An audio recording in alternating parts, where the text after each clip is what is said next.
Merci de suivre Canal 3 Bénin. Voici le journal. 5e réunion technique des secrétaires généraux de la Conférence internationale des grandes chancelleries des États membres de l'espace francophone en terre béninoise. Partage d'expériences, point de mise en œuvre des précédentes recommandations et autres activités ont meublé les travaux d'hier et aujourd'hui à Cotonou. Le discours de Conrad Baguidi ne change pas dans la Liborie. Dans ce département, comme dans les autres visités lors de sa tournée, il a été question de la loi sur la chefferie traditionnelle et du lancement de la première session extraordinaire de la coordination départementale du Conseil économique et social. Bienvenue Mi-Lorrain fait le tour de sa juridiction administrative au fronton de la mobilisation des ressources propres dans les communes. Atiémé et Lokossa ont accueilli le préfet du Mono dans sa tournée statutaire cette semaine. Les secrétaires généraux des grandes chancelleries des États membres de l'espace francophone sont à Cotonou depuis hier. La réunion technique de ces cadres membres de la conférence internationale des grandes chancelleries francophones s'est ouverte pour 3 jours. Elle va examiner les grandes recommandations issues de la conférence plénière de l'année dernière et partager les expériences. Les travaux ont été lancés à Cotonou par la vice-présidente de la République. Voici le point. L'adoption d'une plaque symbolique de passation de charges entre présidents, l'harmonisation des pratiques de récompense des grandes chancelleries francophones, la décoration des artisans de paix dans les États respectifs et la création d'une association des décorés des ordres nationaux. Voilà quelques-unes des recommandations adoptées par les grandes chancelleries en 2024 et qui constitueront les grands axes des travaux de cette 5e réunion technique des secrétaires généraux de la Conférence internationale des grandes chancelleries francophones à Cotonou. La présente réunion constitue donc un creuset d'échanges techniques, mais aussi d'analyse stratégique. Elle vous offre l'occasion d'examiner ensemble la mise en œuvre des résolutions communes, de partager les bonnes pratiques observées par-ci et par-là, d'identifier les défis communs à relever et surtout de penser le futur à envisager, construire ensemble. Cette 5e réunion technique des secrétaires généraux de la Conférence internationale des grandes chancelleries francophones s'inscrit dans la continuité de ce qui a commencé il y a exactement 1 an, alors que le Bénin accueillait ici même à Cotonou la 11e Conférence internationale des grandes chancelleries francophones. Ces secrétaires généraux auront donc, au cours de la présente réunion, l'occasion de mener en leur sein une réflexion collective, approfondie et prospective sur la mise en œuvre des recommandations en question, ce qui aura pour incidence le renforcement du statut de grande chancellerie en tant qu'institution de promotion des valeurs sociales et l'amélioration de leur visibilité. Le périple du président du Conseil économique et social, entrepris depuis le 2 juin dernier, se poursuit. Le département de la Liborie a aussi reçu Conrad Baguidi et sa délégation. Même objectif, lancer la première session extraordinaire du CES départemental de la Liborie et même message expliqué aux populations les tenants et les aboutissants de la loi portant cadre juridique de la chefferie traditionnelle au Bénin. Compte rendu. Le département de la Liborie est la 11e étape de la tournée nationale entreprise par le président du CES au lendemain du séminaire tripartite gouvernement, Assemblée nationale et Conseil économique et social initié par le chef de l'État. Le Conseil économique et social n'est pas venu ici pour observer. Nous sommes là pour agir avec vous. Notre séminaire tripartite récent, que le coordonnateur vient de rappeler, l'a si bien dit, haut et fort. Le temps des bureaux est passé. L'heure est à l'écoute. L'heure est à l'action. Conrad Baguidi fixe donc le cap au moment de lancer les travaux de la première session extraordinaire du Conseil économique et social départemental de la Liborie. Une session consacrée à l'explication du décret sur la sauvegarde des aires culturelles et de la loi portant cadre juridique de la chefferie traditionnelle en République du Bénin. Une nouvelle loi de la République qui est conçue pour être plus fort, pour protéger nos racines, pour recréer nos racines, pour faire en sorte que l'étranger, quand il vient à Cotonou, il pense à la Liborie. Parce que dans la Liborie, il y a des valeurs fortes de notre culture, de nos traditions. Le décret sur la sauvegarde des aires culturelles est un décret essentiel qui dit que vous, dans les territoires, chefs traditionnels, notables, nos sages, vous devenez les gardiens des us et coutumes. C'est cela dont nous allons parler ce matin à l'ouverture de la première session extraordinaire du Conseil économique et social du département de la Liborie. Je veux compter sur vous pour que réussissent les travaux. Les participants auront par ailleurs l'occasion de prendre connaissance du programme indicatif des sessions départementales de l'année 2025 et de s'approprier les tests législatifs et réglementaires encadrant le fonctionnement du Conseil économique et social. Les cadres des collectivités territoriales du Bénin actualisent leurs connaissances et leurs pratiques en matière de gestion des archives. Une formation a été organisée à leur intention par la commission thématique formation et renforcement de capacité de l'Association nationale des communes du Bénin ANCB. C'est la toute première session au titre de cette année, tenue pendant 2 jours à Boïcon. Plus de détails avec Imet Hélène Moussou.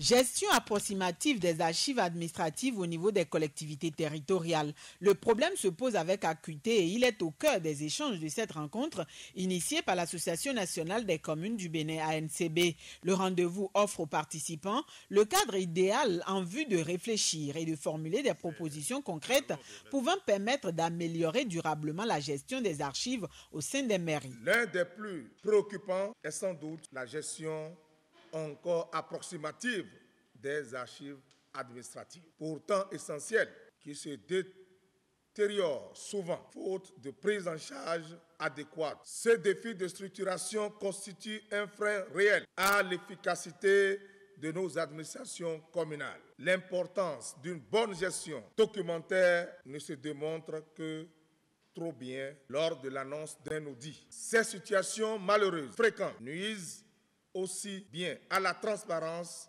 qu'à la cohésion du travail entre collaborateurs. Première des assises de la commission thématique formation et renforcement des capacités Forencap de la Fertière des communes, la session a réuni des maires et secrétaires exécutifs, représentants de ministères et autres. Pendant 2 jours, plusieurs communications ont été présentées. Elles ont été suivies de divers travaux en groupe. Nous avons essayé de faire appréhender à l'assistance le concept même d'archives et leur intérêt dans le traitement, la conservation et la gestion pour le futur. Comme je l'indiquais, c'est la mémoire de l'administration, il faut pouvoir la conserver pour pouvoir prendre les bonnes décisions. Sans conserver la mémoire de l'administration, nous sommes voués à la perte.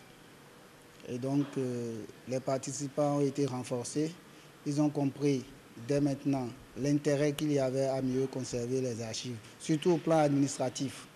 Ils ont compris la notion même d'archives, qu'est-ce qu'on entend par archives, et désormais ils sont aguerris pour faire bouger les lignes au niveau des collectivités locales. Les échanges voulus ouverts et constructifs par l'ANCB ont également été orientés vers l'élaboration d'un plaidoyer solide et cohérent pour une réforme organisationnelle bénéfique à l'ensemble des collectivités.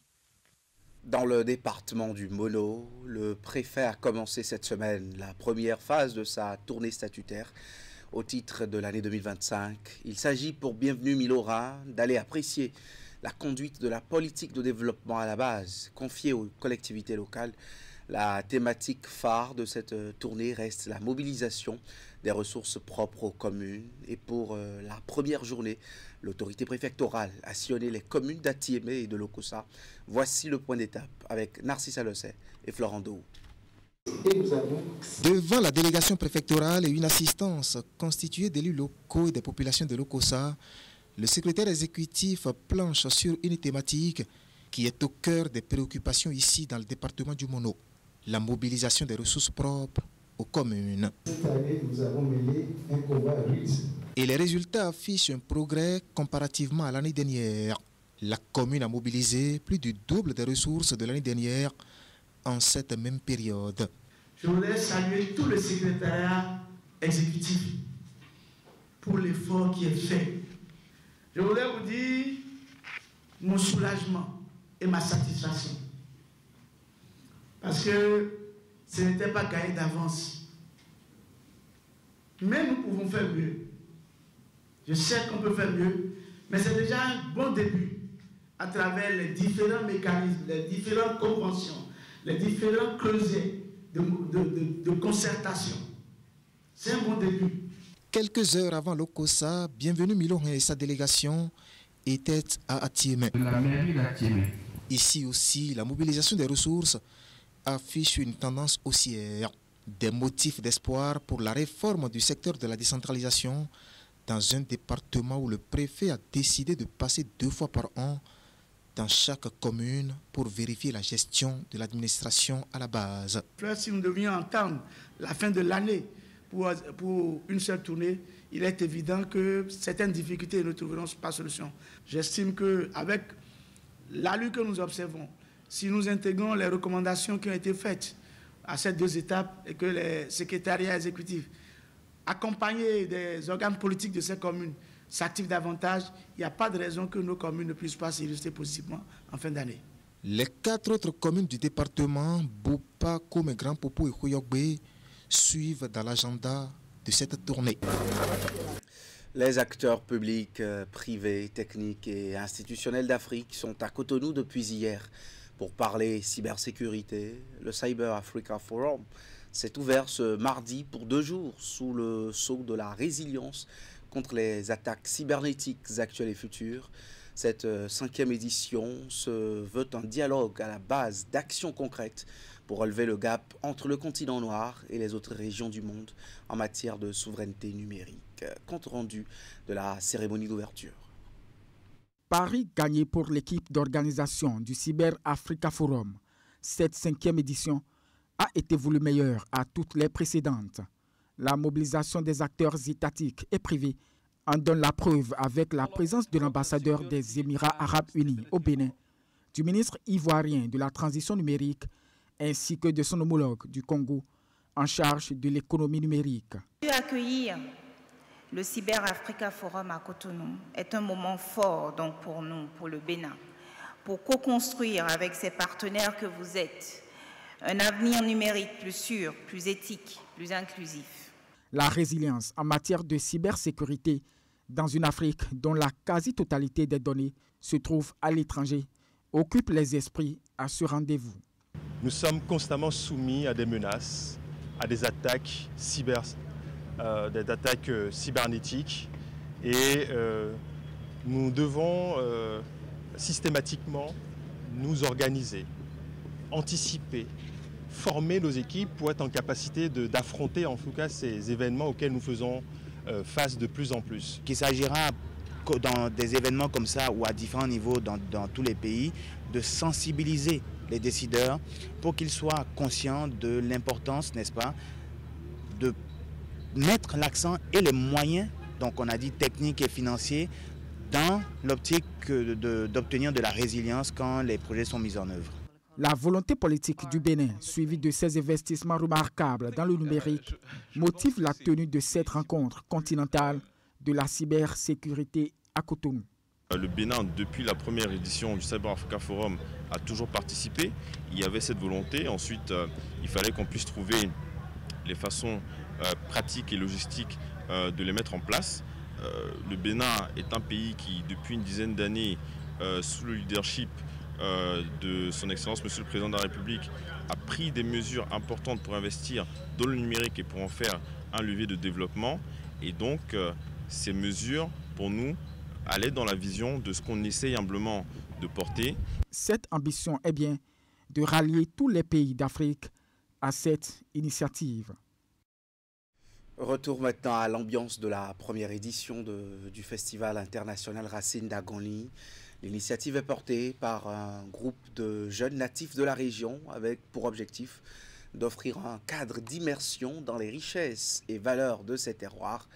L'idée a connu le soutien de plusieurs partenaires dont le réseau de téléphonie mobile MTN Bénin et l'association béninoise pour le marketing social ABMS. Reportage. L'événement mobilise pour 3 jours les filles et fils natifs d'Agonly, sympathisants et autres. Le Festival international Racine d'Agonly Festira est à sa première édition. Il offre un cadre d'immersion dans les racines profondes de la région. Valoriser les ressources, que ce soit naturelles, culturelles et humaines de la région Agonly. Bien plus qu'une série de représentations, surtout artistiques, les manifestations visent notamment à faire découvrir Agongli à travers son histoire, sa culture ainsi que sa tradition. Au programme, on trouve entre autres le colloque sur les racines d'Agongli placé sous le thème « Le Sato, quel héritage culturel ». Il est aussi prévu bien d'autres activités, dont une caravane, des concerts animés par des artistes du territoire, puis des groupes de danse traditionnelle. Comme programme phare, nous avons par exemple le Tundotoué. Le Tundotoué qui est une activité purement culturelle qui montre les racines les plus profondes d'Agongli. Qu'est-ce que les Azongli? Le Konzou qu'on voit, c'est quoi? Quels sont les interdits? Nous avons aussi le Badalissa qui va faire la litanie des panégyriques. Le Festira 2025 est soutenu par de nombreux partenaires. L'Association béninoise pour le marketing social ABMS est également de la partie pour sensibiliser la couche juvénile à travers la diffusion de plusieurs films et l'offre de ces divers produits. ABMS qui œuvre pour la santé sexuelle et reproductive de la population, nous ne pouvons que soutenir cet événement. Voilà pourquoi vous allez voir tout à l'heure, vous allez faire un tour à notre stand et vous allez constater qu'il y a tous les produits dont vous avez besoin. Parce que qui dit fête, dit également les produits de la santé et la protection surtout de la jeunesse. Nous allons également leur permettre de pouvoir partir avec toutes les offres de MTN, toutes ces personnes aussi qui sont venues et qui n'ont pas encore adhéré au réseau MTN. Ce sera également une occasion pour elles de pouvoir s'offrir une carte MTN. Le dernier jour du festival est réservé pour un culte interreligieux, lequel sera suivi d'un pique-nique. L'ONG Gbewa, appuyée par Plan International Bénin, vient de poser un acte fort pour l'autonomisation des femmes et des jeunes déscolarisés. Elle a offert un important lot d'équipements à plusieurs associations de femmes et de jeunes des communes d'Adjoum, Bonou, Adiawere et d'Angbo. Les creusets concernés ont pour activité la transformation des noix de palme, l'élevage et le jardinage. La remise de ces matériels a eu lieu hier à Adjoum. Reportage. Des presses à huile pour la transformation agroalimentaire, du matériel pour l'élevage et le jardinage. Ce sont là les équipements remis par l'ONG Gbewa à 41 associations de mères d'enfants parrainés ainsi qu'à 4 participants au parrainage déscolarisés en fin de formation pour booster leur activité génératrice de revenus et ainsi renforcer leur autonomisation. Les bénéficiaires sont issus de la communauté d'intervention de Plan International Bénin, antenne d'Adjoum. À vous, chères femmes et jeunes bénéficiaires de ces équipements, je vous invite à en faire un usage judicieux et diligent. Ces outils sont des catalyseurs de votre autonomie économique. Ils sont le reflet de la confiance que nous plaçons en vous, qui vous permettent de prospérer, d'améliorer les conditions de vie de vos enfants et de vos foyers. Votre réussite est notre plus grande récompense. Mesdames et messieurs, la remise de ces équipements n'est pas une fin en soi. C'est un nouveau départ, un engagement renouvelé pour le bien-être de nos communautés. Ce soutien de taille de l'ONG Gbewa, qui va impacter positivement la vie de nombreux enfants et de leurs familles, a été rendu possible grâce au soutien financier de Plan International Bénin. Le coût total d'acquisition de ces équipements est de 12 385 600 000 francs CFA.